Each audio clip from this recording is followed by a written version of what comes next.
हूं मिथिलेश कुमार। आप देख रहे हैं समाचार भारत की ग्राउंड जीरो रिपोर्ट। इस वक्त नगर पंचायत केसरी में है और हमारे साथ एक ऐसे समाजवादी पार्टी के दिग्गज नेता थे जो समाजवादी पार्टी पूरी जिंदगी अपनी न्यौछावर कर दी और उनका साफ कहना था कि आने वाले वक्त में कभी न कभी समाजवादी पार्टी हम पर कृपा करेगी और टिकट देगी। लेकिन केसरी ग्राम सभा पहले था और ये पूर्व प्रधान नसीम अहमद खान है जो समाजवादी पार्टी के दिग्गज नेता थे। लेकिन जैसे ये ग्राम सभा खत्म हुआ, ये नगर पंचायत में घोषणा हुआ, तो नसीम अहमद खान का ये उम्मीद था कि समाजवादी पार्टी के मुखिया अखिलेश यादव और जो यहाँ पे विधायक और पूर्व मंत्री डॉक्टर एसपी यादव के कदम से कदम मिला करके उनको 2 बार मंत्री 3 बार विधायक बनाया है, तो कहीं ना कहीं टिकट हमारा तय माना जा रहा है और आश्वासन भी दिया गया था। लेकिन लास्ट में इनका टिकट काट दिया गया और टिकट किसी और को दिया गया। तो सबसे पहले तो नसीम भाई, सबसे पहले तो समाचार भारत में आपका स्वागत है। आप लोग यहाँ आए हैं, आप लोगों का बहुत बहुत स्वागत है। ये बताएं नसीम भाई, पूरी जिंदगी आपने समाजवादी पार्टी में गवा दी, चुनाव जिताने के लिए एसपी यादव को मंत्री और विधायक तक बना दिया, लेकिन जब आपकी टिकट आना हुआ, क्या कारण है टिकट काट करके दूसरों को दिया गया? देखिए, डॉक्टर एसपी यादव जब से राजनीति करना शुरू किए हैं, 2 बार चुनाव हारे हैं, तीसरी बार 93 में चुनाव जीते हैं। जब से शुरू किए तब से मैं उनके साथ था।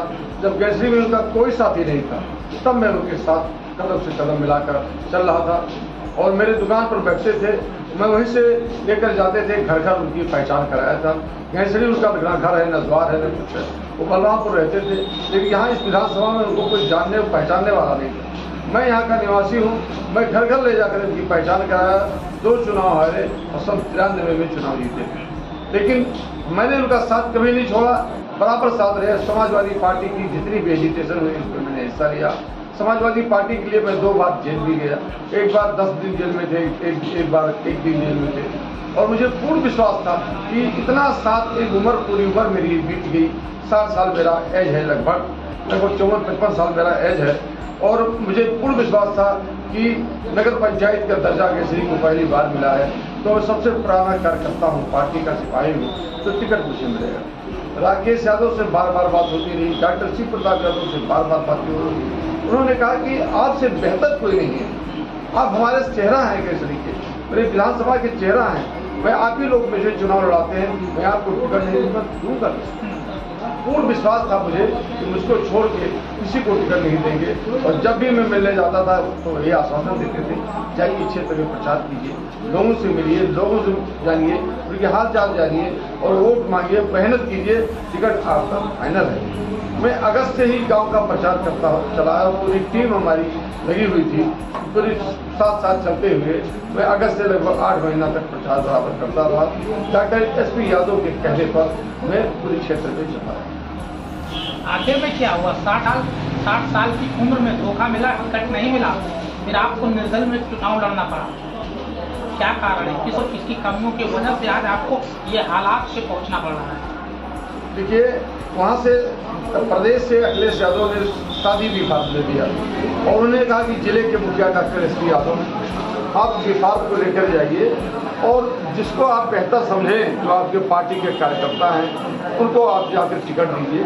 लेकिन वो विभाग में लेकर आए और 17 तारीख लास्ट डेट था पर्चा दाखिला करने का, और 12 बजे तक वो टिकट फाइनल नहीं कर पाए और मेरा 12 बजे तक फोन चलता रहा, बात करते रहे। उन्होंने बार बार आश्वासन दिया, अभी आपका जारी हो रहा है, अभी आपका जारी हो रहा है। मैं 17 तारीख को लास्ट में अपना पर्चा दाखिला कर पाया हूँ, क्योंकि आश्वासन की वजह से हमने कहा कि मुझे दाखिल ना करें, मैं विभाग के साथ दाखिल करो। लेकिन क्या कारण था, क्या वजह था, उनके मन में क्या चल रहा था, वो मैं नहीं जान सकता। लेकिन जुबानी मुझे आश्वासन इतना दे रहे थे जिससे मुझे पूर्ण विश्वास था कि मेरे अलावा टिकट किसी को नहीं देंगे।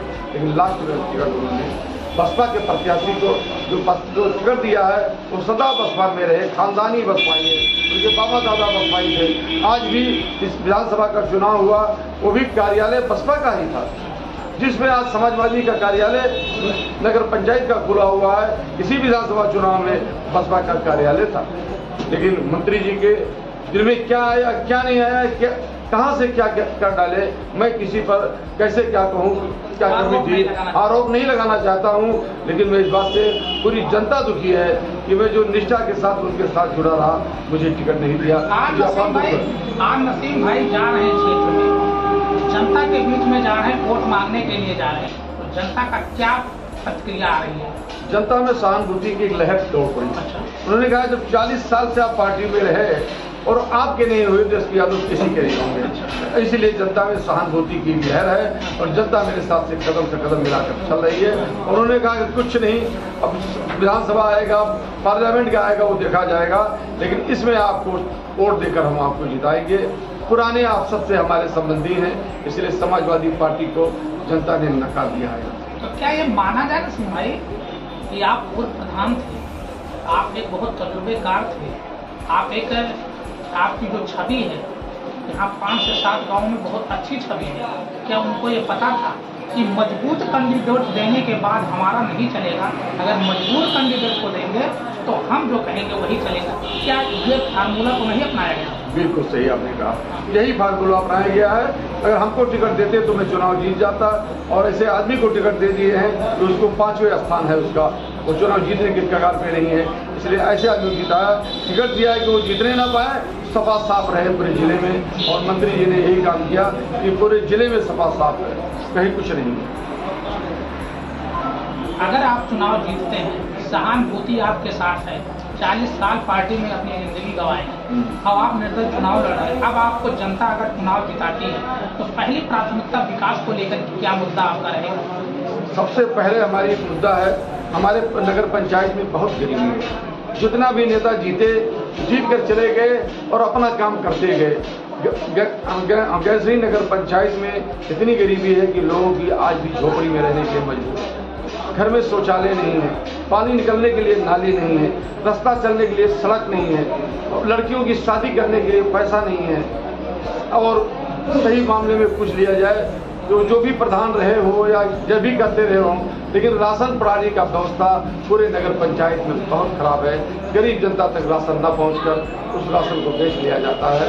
सबसे पहले मैं राशन की व्यवस्था करूंगा और जो गरीब जनता है उनके घर के लिए आवास की व्यवस्था करूंगा, जो रहने के लिए आवास हो जाए और घर तक चलने के लिए सड़क हो, पानी निकलने के लिए नाली हो, और विधवा वृद्धा विकलांग का पेंशन जारी कराऊंगा। नसीम भाई, चुनाव तो लड़ रहे हैं, जनता आपके साथ है, लेकिन आपका प्रतिद्वंदी कौन है? आपकी लड़ाई किससे है? हमारी सीधी लड़ाई भारतीय जनता पार्टी से। अच्छा, और कोई लड़ाई में है नहीं, सीधी लड़ाई हमारी भारतीय जनता पार्टी से है। और जो भी होगा हमारी लड़ाई भारतीय जनता पार्टी से, और चुनाव इंशाअल्लाह ताला हम ही जीतेंगे। हमसे सब पीछे हैं, कोई आगे नहीं है। जो चुनाव की कैंपेन चल रहा है, 4 तारीख को वोटिंग है, जनता से क्या कहना चाहते हैं समाचार भारत के माध्यम से?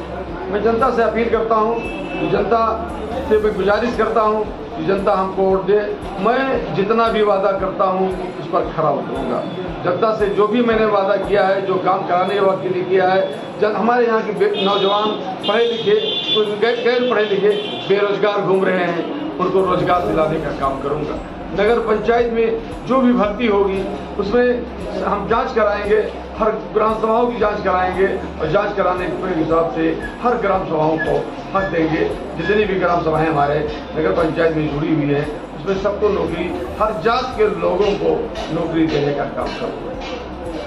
तो देख सकते हैं, ये थे नसीम अहमद खान, पूर्व प्रधान, और अब नगर पंचायत गैसरी से प्रत्याशी हैं, चुनाव निशान जीत, और अब ये जनता के बीच में जा रहे हैं अपना वोट मांगने के लिए, और जनता इनको भरपूर समर्थन को दे रही है। लेकिन 40 साल तक नसीम अहमद समाजवादी पार्टी में अपनी जिंदगी गंवा दी, और उसके बाद कई बार विधायक, कई बार मंत्री भी बनाए, लेकिन जब आपकी इनकी बारी है तो इन्हें अकेला छोड़ दिया गया निर्दल चुनाव लड़ने के लिए। तो कहीं ना कहीं इनके साथ जो नाइंसाफी हुई है, क्या उसका हिसाब जनता देकर इन्हें विजयी बनाकर नगर पंचायत अध्यक्ष बनाकर खुलेगा? सुरेश कुमार, समाचार भारत, गैसरी, बदनाम।